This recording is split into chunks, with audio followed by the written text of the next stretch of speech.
do you still feel like you've tapped into some other sense of yourself that you can feel that there is something there, even if you don't feel like it's watching you? You feel this other presence there with you? Absolutely, absolutely. I had a friend with me a couple of weeks ago on January 7th, and he had never seen a Bigfoot. He's the author, George Lunsford. He's from Marion, North Carolina. He'd never seen a Bigfoot. And I took him out here to this area, and we went down in this holler, and I had a feeling we were being watched, but I wasn't going to say nothing to him until I was for certain. And out of my peripheral, I see it move in behind a tree. And I told him, I said, there's one right up there. I said, look. He said, is that a shadow? I said, no. I said, that's a Bigfoot. I said, watch this. So I walk maybe 10 yards and I step on a branch, and that sounded like a dang on gun going off. And he, all of a sudden, he said, oh, just blank. And he was like, I see it. I was like, yeah. I said, that's a Bigfoot. Hey, Unexplained Ones.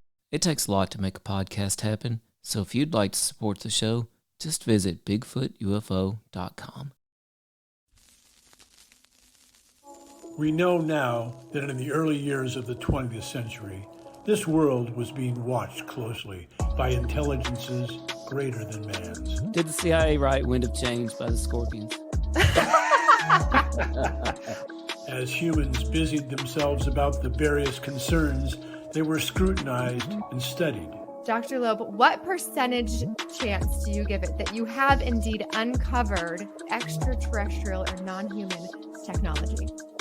With infinite complacence, people went about their affairs, yet across an immense ethereal gulf, intellects vast and unsympathetic drew their plans against us. Prior to your abduction, did you believe in UFOs or any sort of alien life form?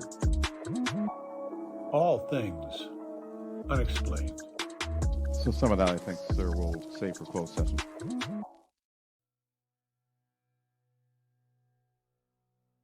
Hello, all you unexplained ones out there. Thank you for joining us. We have a Bigfoot show for you tonight, and we are joined by some wonderful guests. We're going to do a deep dive into a recent Bigfoot sighting. We're going to talk about all things Bigfoot. If you have any questions for our panel, please do type them if you're joining us live. Put them in all caps so that we know that it is a question, and we will try and get to those in our show. We have so many exciting things coming up on the All Things Unexplained podcast. You can go to BigfootUFO.com to learn more.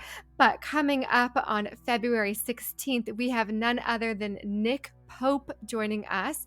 He is from the show Ancient Aliens. He also is an expert in all things UFO, UAP. If you have questions for him, please do send them to us on our Instagram account, social media, or again, head to BigfootUFO.com. You can send those to us there. We're going to try and let me chime in on that, CJ, too. There you go. Cut me off, Tim. That's going to be part of our Ancient Aliens. We're so excited. Ancient Aliens Spotlight. And that particular episode is going to premiere on our YouTube channel at All Things Unexplained at 8 p.m. Eastern, right before the brand new episode of Ancient Aliens on History. Tim thinks that because there's 5 men and 1 woman on this show that he just gets to butt in whenever he wants to. Sir, I can do my job. Thank you very much. Also coming up on February 21st is the lovely, the talented, the brilliant Diana Pasulka. You can go to BigfootUFO.com to pre-order her book because guess what, folks? It sold out today. She was on the Joe Rogan podcast this morning, and the hardcover of her book, Encounters, sold out in 5 hours after that show. So she's a big deal. She'll be joining us. We'll do another deep dive with her on all things related to religion and UFOs. But again, you can pre-order her book at our website, BigfootUFO.com. Okay. Tim, any other announcements that I missed? Well, I just have to say that Diana Pasulka apparently went on Joe Rogan today. And folks, there's a lot of chatter on UFO Twitter. Apparently, some major information was revealed, some very interesting revelations. And we're going to dig into those when she comes on with us and see what she says. Also, he doesn't listen because I said all of those things already. Dr. Mounts, my co-host, Let me tell you, you're in trouble right now. Hot water for you, sir. Okay. I have lots of co-hosts tonight. Everybody, please welcome Smitty joining us. We're Hey, so what's happy to up? have you here. How are you doing, Smitty? I'm good. Sorry, I've been a little Good. absent. It's been crazy in Mississippi. So, He's a busy man. Yeah, you guys have gotten some weather in Mississippi. yeah, snowpocalypse 2024 is what we're calling it. So, Gosh. All right. We are also joined by a good friend of the show, Blake Best. He is a composer. He's a writer. He is, you're a cryptozoologist at this point, aren't you? You know so much. Thank you for joining us, Blake. He's on mute at the moment, but we'll get to him later. And then we have another good friend of the show. We've got DJ from the podcast Calling All Beings. You've had Diana Pasoko on your show already. Yeah, what's up, party people? Yeah, I'm really excited that you guys are going to have her on and dig in. So that's awesome. I will be watching. Awesome. All right. Welcome, DJ. And the reason that we are all together for this show today is our friend Harley Owens. He is from the Bigfoot Reports and Data social media pages, and we are going to talk about your Bigfoot sighting. Harley, welcome to the show. Well, I want to thank you all for having me here, and it's a pretty wild encounter. And if you'd have told me that I'd be out researching them now, I'd have told you was crazy. But sure enough, I am. Well, let's dive right into it. So, Harley, tell us a little bit about where you're from. And I know we've got pictures and video that we're going to show. We'll get into that after you tell us a little bit about what you saw. Well, so I'm 23 years old, married to my wife, and we've got 2 girls and a boy. And so at the time when I had my encounter, I worked for an auction company. And then after that, I done a little bit of line work and stuff, and then I got hurt and I couldn't do line work anymore. And then now I actually work at Amazon, so it's not too bad. But I grew up hunting and fishing all my life. Never put Bigfoot as an actual thing. I just put it off. And to 2020, that changed forever. 2020 was just a crazy year in general for everybody, but for me, it changed everything. I mean, when I had that encounter, I stopped hunting, I stopped fishing, I stopped anything to do with the outdoors. And sure enough, I'm out looking for them now. So tell us, where were you when you had your encounter? So at the time, we were working up in Virginia, called a little town called Pound, probably about 15, 20 minutes from the Kentucky line, maybe. I mean, right up in Southwest Virginia. Okay. And you were working at the time? Yes, I was. Yes, which we were. So there's the week prior to me having my encounter, me and a couple other guys went up there to go organize stuff and get it ready for this auction that we were having. And the first thing we do whenever we were working these auctions, we go ask and see how our owner wanted everything listed and stuff sold and everything. So we go through and organize and just get everything cataloged and ready for the sales. So me and a guy I worked with, we went and talked to the owner of this place, and he was telling us to keep an eye out for this bear that was rummaging around through the dumpsters down there at the sawmill. So I asked him, is he a pretty good sized bear? He said, nah, he said he's decent, not too big. And so he said, but there's far worse things in these mountains than that. And that was what really stuck with me. I was like, what's worse than a bear? I joked in my mind like a Black Panther or something, because I mean, we always had stories of them growing up as the Black Panthers. And so going on really through the rest of that week there, nothing really particular happened. We had the auction Saturday, and my boss came up to me and he asked if I wanted to stay and help people load some stuff, because he was going to send the other guys to have another auction get ready. So I said, yeah, I'll stay. So I stayed up there Sunday, and the next day after that auction, it was raining. So I was like, well, I'll just go out here and just piddle around, get stuff ready for whoever wants to come pick stuff up. So it was raining, and I went out there, and I was organizing around some stuff, and then I just got done with everything that I could, because I had a certain list of however many people was coming by, and it wasn't very many. And I start walking around the edge of the wood line there, and I come across a couple of tracks, and I was like, that's not a bear track. I mean, there was just a couple of them that I could make out pretty good. I mean, you could see the toes and the heel. I was like, that's literally like a man's track. I was like, well, that's Bigfoot. I joked around in my mind. I was like, somebody's playing tricks on me. And so going on after the next couple of days there, nothing really happened. I mean, Monday and Tuesday, I had a couple of people coming in to pick up their stuff. I mean, I was just hanging around, just staying busy. And Wednesday was when that all changed. So I had a guy come in there earlier that morning, and then the rest of that day it was dead. He had a couple pallets of stuff, and I took the skid loader and I picked it up and I loaded it on his trailer, and he went on about his day. And it was going on about 12:45, 1 o'clock, somewhere around in that range. I think it was actually before 2 o'clock.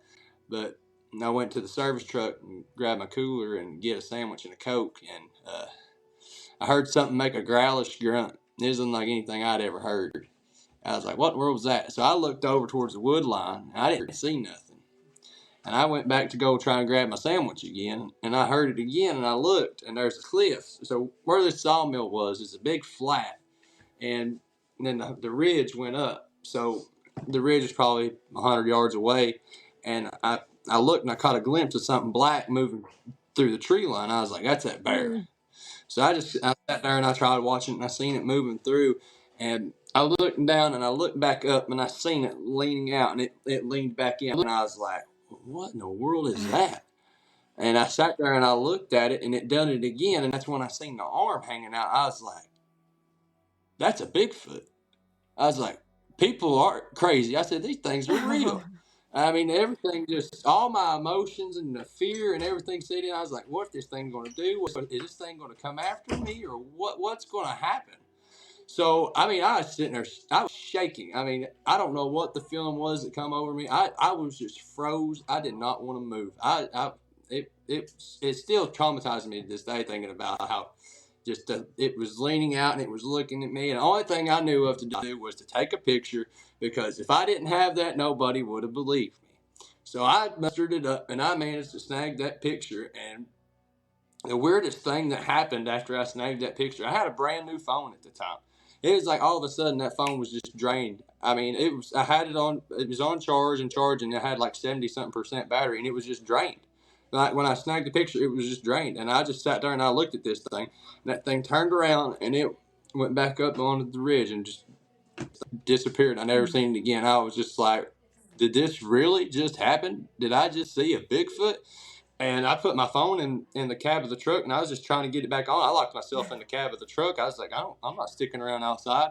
So I was just sitting there, and when my phone came back on, I looked at the picture, and I was just like, that's a Bigfoot. I mean, that's not a bear. I mean, this thing is literally just like shifted itself out from around the brush up there, and it's still, I mean, right there after I had this encounter, I mean, it had a big impact on my life. Like, I didn't deer hunt for 3 years. I went deer hunting for the first time this past Thanksgiving since I had this encounter, and it's just had a huge impact. I mean, I've told people about this encounter, my own family, my own friends. My family thinks I'm crazy. My friends, they're not my friends anymore. And I mean, it's just been a roller coaster of a journey since I've had this encounter. I guess I didn't realize that the encounter happened so many years ago. I thought it was more recent. Yeah. No, but I've got some a recent one that I can talk about since I've been doing my field research. I'll throw that in there. I've got time. Okay. Well, let's start with this one that you just shared with us. I think we have the picture and audio, Yes, possibly, of you searching for. Okay. Well, I'm going to start with this first picture. This is, and there's a second one that's a little more zoomed in. And this one, you know what? I asked my son about it, Harley, and I said, "What do you think this is? What does this look like to you?" And he said, "It looks like something peeking out from behind the bushes." I mean, my son is 9, right? And I just thought he nailed it. So now I'm going to put it side by side with a little bit more of a zoomed in and highlighted picture here. Which I've had people tell me that they said that looks like its ears. I was like, I don't think that's its ears. I mean, because I think that's just the shadows from the leaves around it. But I've actually had that photo cleaned up and stuff, and it's remarkable. I mean, there's somebody cleared it up good enough where you could see its eyes and its nose, and apparently there was somebody ran it through software on our computer, and it looks like its hair is reddish brown. I guess it just looked black from the shadow. I'm not 100% sure, but it's wild. Yeah. So, and Harley, this is the picture you said that you took right before your phone died, right? Yeah, that was literally when I snapped that picture. I looked back at it, and I looked at my phone, and it was just zapped, drained. It was the strangest thing that I've ever experienced. I mean, it was a brand new phone that I Yeah. had. I mean, we hear that often about things. We'll get into that later. Okay, so what we're looking at, it's almost like a small cliffside that looks like maybe some earth erosion has happened. And there are trees up there. And far away, you see one of the trees and you see what looks like a black shadow of something kind of peeking out from behind. I guess are we seeing the other arm on the other side of the tree? Is that what we're I believe that's the other. That's like part of his shoulder or part of his arm. Yeah. like you're seeing the arm or shoulder on one side of the tree and as if the creature is peeking out around the other side. Definitely from this picture looks very hairy and black. You're saying reddish maybe. Did it look reddish to you when you were seeing it in Yeah. person? No, whenever I first seen it, it looked Yeah. black because I mean it was probably 100 yards away. I mean it looked black, but the way that I had that image cleaned up, it looked reddish brown. What's really interesting to me is that the arm and shoulder that's on the one side of the tree seems to be far more transparent than what's on the other side. And I mean, we can get into sort of multi-dimensional creatures and what have you later on, but there seems to Well, be something different about the two sides. But let's have everybody else jump yeah. in. DJ, what's your first thought when you see these pictures? Well, first of all, that's an amazing photo that he's got right there. And it's interesting that, I'm sure what I'm going to guess, Harley, like first thing that went through your mind is the length of, well, I guess you didn't see the arms, but when people say it looked like a bear, there's such a disparity in arm length, right? Yeah, I'm 6'6", and that thing was dwarfed. I was dwarfed by that thing. I mean, if I had to guess, I'd say it was easily 8 feet tall, if not a little bigger. I mean, and I mean, the really thing that I remember was how wide this thing was. I mean, it was like a 4x8 sheet of plywood. I mean, it is massive. Just the width of it is. That was what concerned me the most. I was like, this thing can literally snap me like a twig. And second and last question is, did you have that feeling? A lot of people have that feeling of being watched. I'm curious if you had a visceral reaction prior to going, oh, blank, that's a, so forth. Well, I mean, the only thing that really I don't remember feeling like I was being watched. I heard that growlish grunt. If that creature would have never made that noise, I would have never have known it was there. I think it was letting me know, hey, this is my area. You stay where you're at, and I'll go on about my business. I think it was just giving me a heads up that that's his area. I mean, I'm not 100% sure, but that's how I feel about it.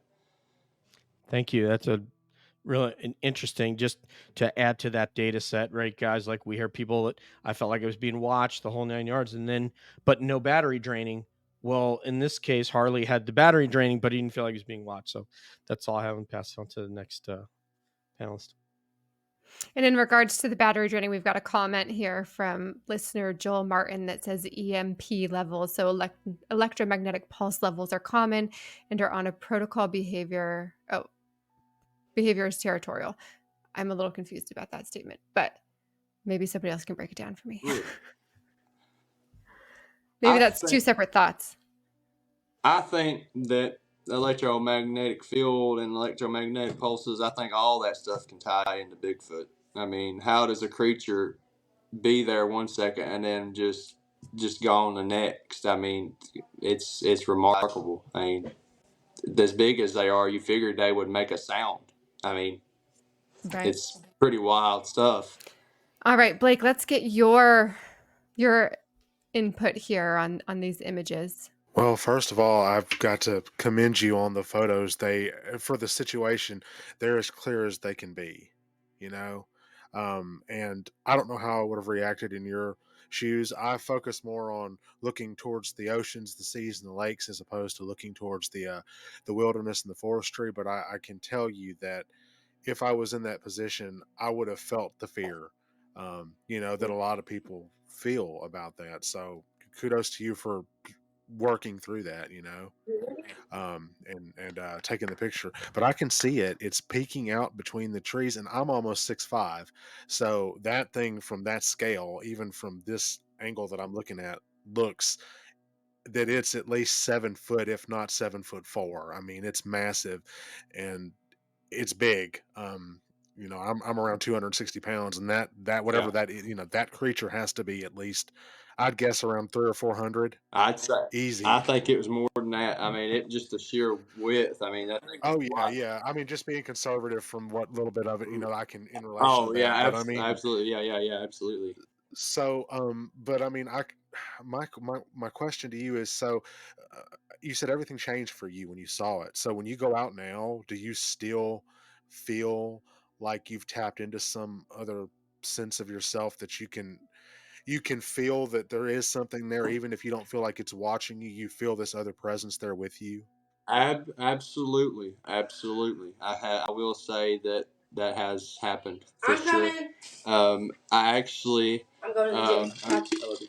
But I had a friend with me a couple of weeks ago on January 7th, and he had never seen a Bigfoot. He's the author, George Lunsford. He's from Marion, North Carolina. He'd never seen a Bigfoot. And I took him out here to this area, and we went down in this holler, and I had a feeling we were being watched, but I wasn't going to say nothing to him until I was for certain.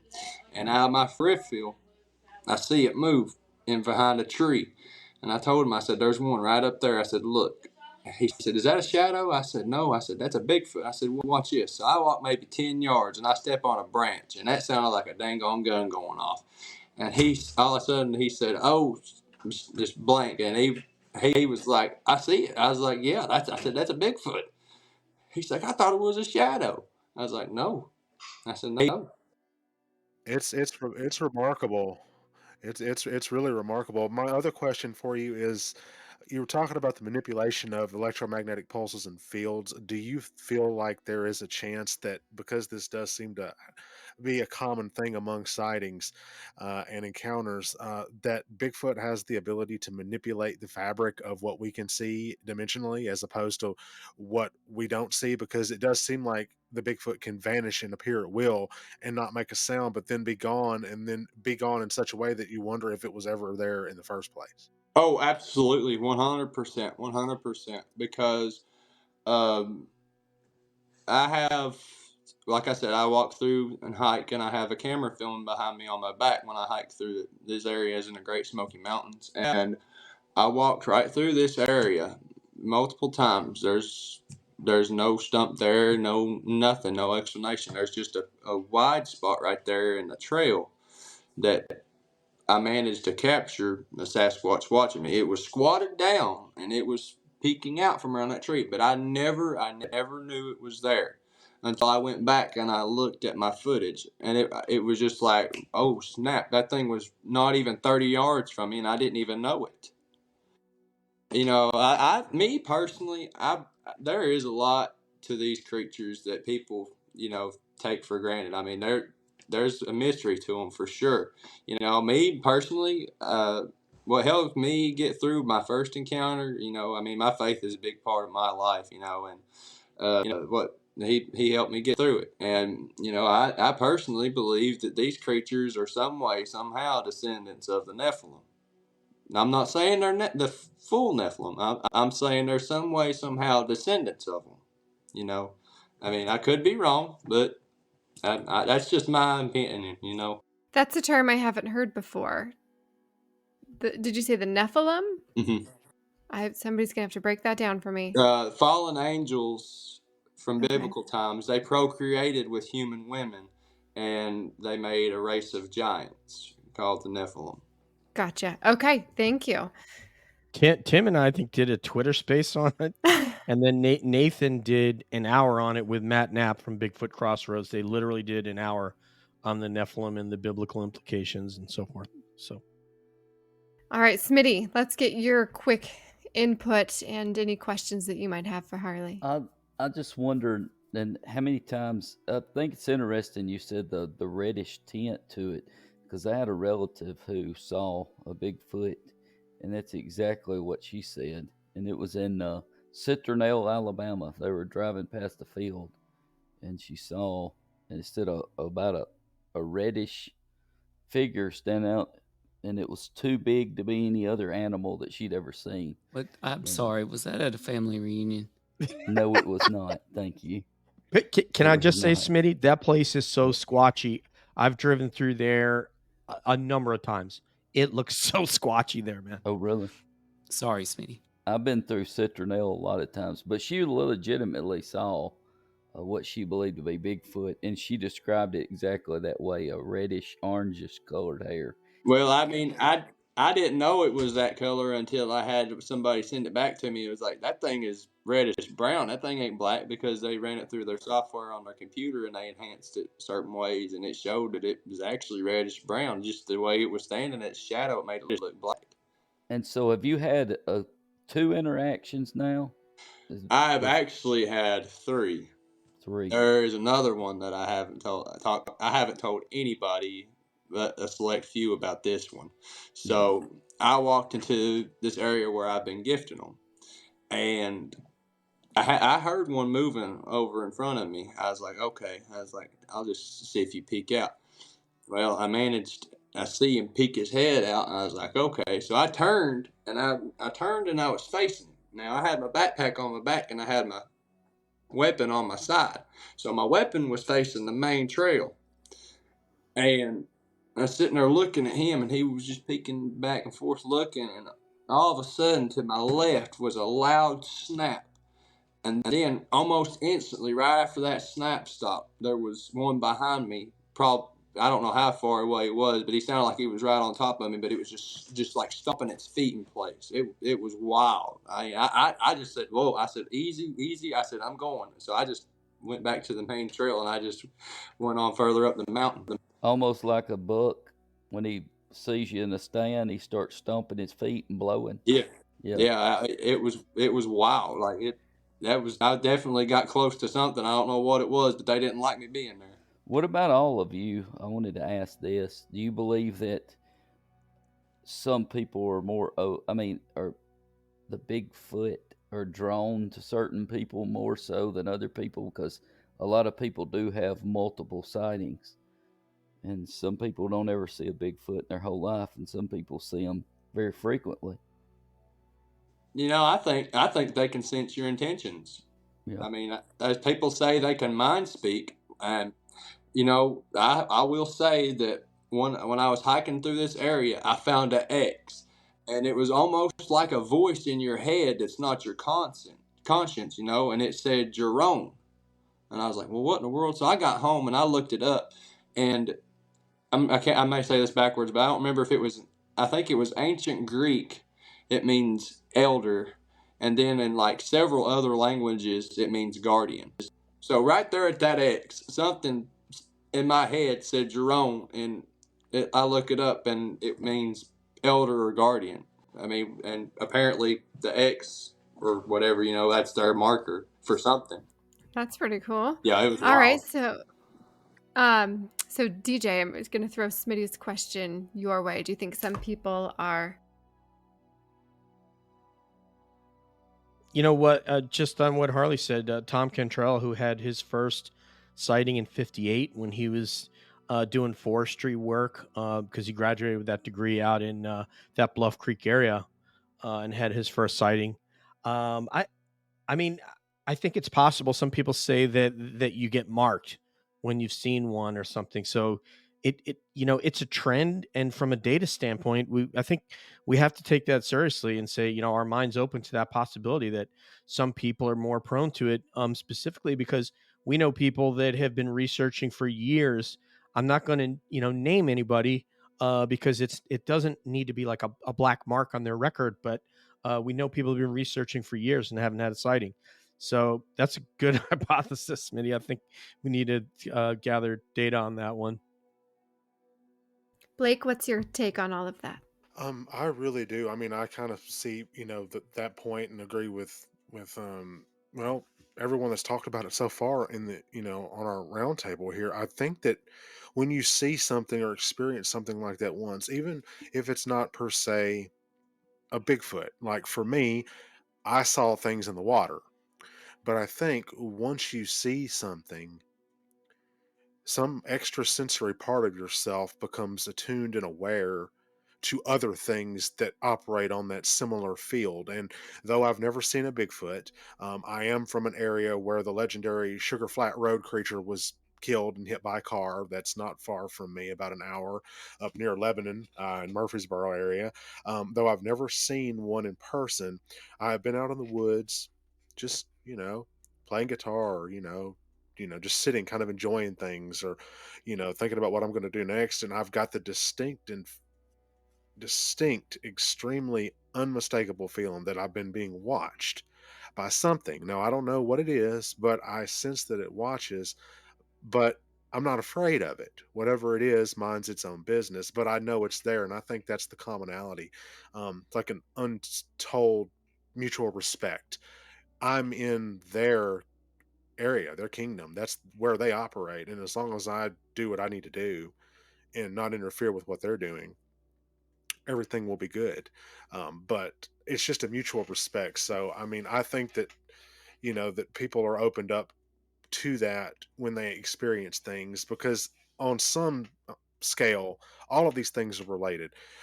Lake monsters, cryptids that way, in aquatic cryptids and land cryptids, and things like that. They're all operating out of this same area, the same universe, the same space we are. It's just some, I think, can manipulate what we see so that we don't see them, but they see us. But that can't take away the extrasensory perception we have, that we know something is there intuitively. So I think that's very plausible. Absolutely. That's a good question, Smitty. Very good question. I like it. Hey, Blake, I just want to let him know real quick. There's a famous Georgia researcher from probably a decade ago named Alex Midnight Walker, and he famously went in the and I don't suggest you go in the woods alone, maybe to the degree that he did, but he played guitar. Um, he played guitar for Bigfoot and got a lot of vocalizations, tracked a lot of the linguistic data points of things that they would when they would communicate. So you're on something. Keep going. And Tim, we have some more video and audio, right, of some of Harley's experiences.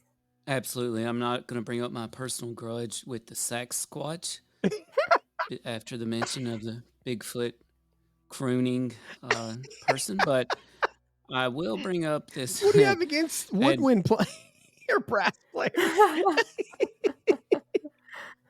it was personal. Anyway, yeah. So I do have to preface this by saying, the pictures for me, I couldn't personally rule out a bear, and bears are very heavily populated in that area. And Harley could tell you. And by the way, I want to say thank you to our friend Blake Best. Blake passed on Harley's information to us in his story, and we appreciate that. And I went into researching Harley's story, right? So Harley could tell you we didn't immediately just schedule a podcast. I set about putting some research in, and for me, the photos were the least impressive. But it's only when I got into this video, these tracks and this audio, and for time's sake, I'll only play, I think, just the short form of the audio. But that is when I decided this story had another level to it. Like, it was a lot more than just, two-dimensional photo that we really can't prove anything from. So let me pull up this video Harley took here. You can see how we've been in here working around. Okay. Well, here's the first one. Somehow it's walking through here. And there's another one right there. And then there's another one right here. You can see way down. There's another one there, and then the other one was back there. So it went doom, doom, boom, and then there's trail. CJ, I see signs of plantar fasciitis. Does that concern you at all? Wait, where'd CJ go? What happened? I removed myself. I tried to unmute myself. I'm like, I'm out of this conversation. That's an impressive Need some orthotics, video. right, Harley? You might Yeah. need some orthotics. To be continued. Thanks. Like, share, follow, comment, subscribe, support. What's your hot take on Travis Taylor?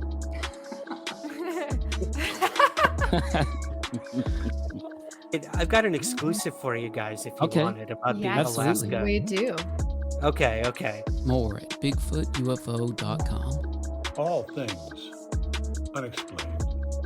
So some of that, I think, sir, we'll save for closed session.